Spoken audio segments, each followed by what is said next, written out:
Reporter Berita Indonesia melaporkan dari Gedung DPR RI. Haji Muhammad Parto, Ketua Umum Himpu, meminta kepada Menteri Pertanian mencabut Permentan nomor 10 tahun 2022 yang akan berdampak kepada 60.000 pekerja terancam PHK.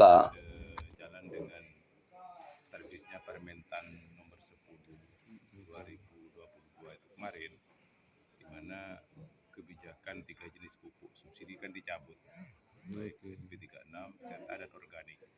Jadi dengan pencabutan organik itu, maka Himpu ini kan himpunan mitra produksi organik.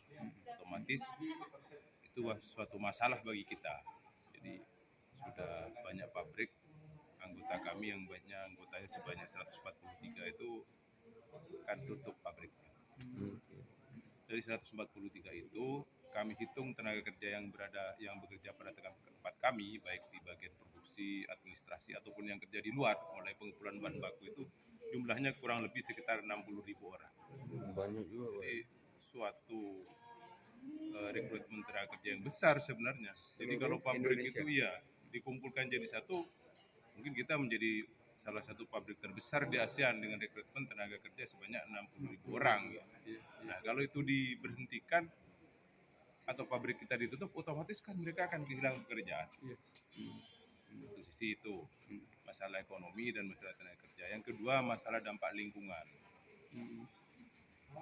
Jadi kotoran ayam, kotoran sapi, limbah pabrik yang banyak itu mulai dulu kita yang mengurai, mengolah dari barang polusi menjadi barang yang berarti. Nah, setelah tutup ini, otomatis kan kotoran itu berserakan lagi. Nah, padahal kotoran-kotoran itu bisa berdampak polusi dan bisa berdampak kesehatan gitu loh. Nah, kalau mereka yang melakukan seperti peternak, jelas biayanya besar, Pak. Tapi selama ada kita, mereka sudah bisa kita bersihkan, mereka masih dapat bayaran gitu loh. Sama peternak juga berguna, sama pabrik gula juga akan berguna. Nah, yang ketiga adalah dampak kepada pengembalian kesuburan tanah. Kesuburan tanah kita itu kan organiknya pada hasil penelitian tanah tahun 2010 kemarin, itu sudah kandungan organik kita kan di bawah 2%. Itu sudah tandus, Pak, jambang kritis itu. Pada tahun 1950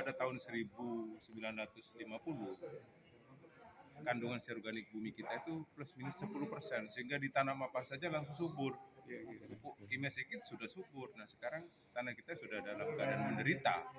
Jadi sudah sewaktunya dan sudah waktunya subsidi, karena petani masih kesadaran tentang pengguna pupuk organik itu perlu kita edukasi. Pak, subsidinya dalam bentuk apa, Pak? Kalau subsidi pupuk organik berarti dari harga. Iya, atau dari harga seperti yang sudah berjalan selama ini produksi pupuk organik ini lebih banyak oleh pabrikasi atau aplikasi, Pak. Iya, jadi kemudian dari hasil kami kan lisensinya PT Petrobio itu kami di lab dulu, setelah kandungannya sesuai dengan spesifikasi, baru kemudian dikirim. Selama ini sudah berjalan, tapi setelah keluar Permentan ya sudah mogok kita semua. Gitu. Pak, kesimpulannya apa tadi, Pak? Apa poin-poin yang disampaikan? Yang kami sampaikan yang pertama, kami minta dengan segala hormat agar Permentan nomor 10 2022 ini direvisi, dicabut. Satu, karena ternyata banyak rangkaian-rangkaian yang mereka tidak pikirkan yang sebenarnya sangat berdampak terhadap masyarakat dan ekonomi. Kemudian juga komoditas yang hanya 9% yang diakomodir dalam subsidi itu juga ternyata merugikan banyak pihak. Jadi banyak komoditas-komoditas lain yang tidak terakomodir dari komoditas yang subsidi itu. Sehingga banyak tadi komplain dari beberapa kalangan asosiasi seperti APTI, Tanam Tembakau, ZA, mereka tidak dapat subsidi ZA. Pengaruhnya banyak ya, Pak? Pengaruhnya sangat banyak sekali. Banyak harapan kami, masukan yang telah kami sampaikan ke Dewan ini mudah-mudahan akan menjadi rujukan bagi mereka untuk melakukan perubahan terhadap Permentan nomor 10 ini. Makasih, Berarti Pak. untuk langkah selanjutnya Pak nanti Komisi 4 akan memanggil Iya, Kementan Pak. Iya, Komisi 4 akan melakukan rapat kerja yang juga akan melibatkan Menteri Pertanian. Dan akan duduk bareng dengan asosiasi. Bisa saja seperti itu. Bisa saja. Tapi sejauh ini mereka menyampaikan tadi akan segera melakukan rapat kerja. Entah kami diundang atau enggak nanti tergantung kewenangannya di pihak DPR sini, Pak.